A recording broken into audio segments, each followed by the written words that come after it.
Hi అండి, అందరికీ నమస్తే. ఫ్రెండ్స్, ఏంటి ఈరోజు టెర్రస్ గార్డెన్లో కాకుండా ఇంట్లో కూర్చొని అనుకుంటున్నారా? టెర్రస్ గార్డెన్లో పండించిన పంటను తీసుకొచ్చి ఇంట్లో కూర్చొని చక్కగా ఒలుచుకుంటున్నాను. ఇవేంటనుకుంటున్నారు? ఏవో ద్రాక్ష పళ్ళు అనుకుంటున్నారా? కాదండి, ఉస్తికాయలు. అవి ఉస్తికాయలు అంటే అడవి వంగ. ఇది మన పూర్వం వెరైటీ. చక్కగా మన గార్డెన్లో అయితే మంచిగా పండించాం దీని గురించి ఒక పెద్ద వీడియో కూడా చేశాను. మీరు చూడాలనుకుంటే చక్కగా అది డిస్క్రిప్షన్లో లింక్ ఇస్తాను, చూడండి.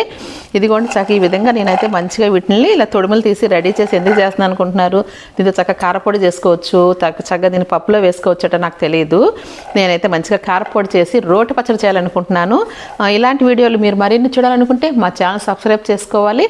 అలాగే దీని గురించి పూర్తి డీటెయిల్స్ కావాలంటే ఇప్పుడు డిస్క్రిప్షన్లో ఉన్న పెద్ద వీడియోని చూడండి. మంచిగా మీకు డీటెయిల్స్ ఉంటాయి. చక్కగా మన గార్డెన్లో హ్యాపీగా పండించుకునే ఉస్తికాయల పంట మీరు తప్పకుండా చూడండి. Please subscribe my channel. మరో మంచి వీడియోతో మీ ముందుకు వస్తాను.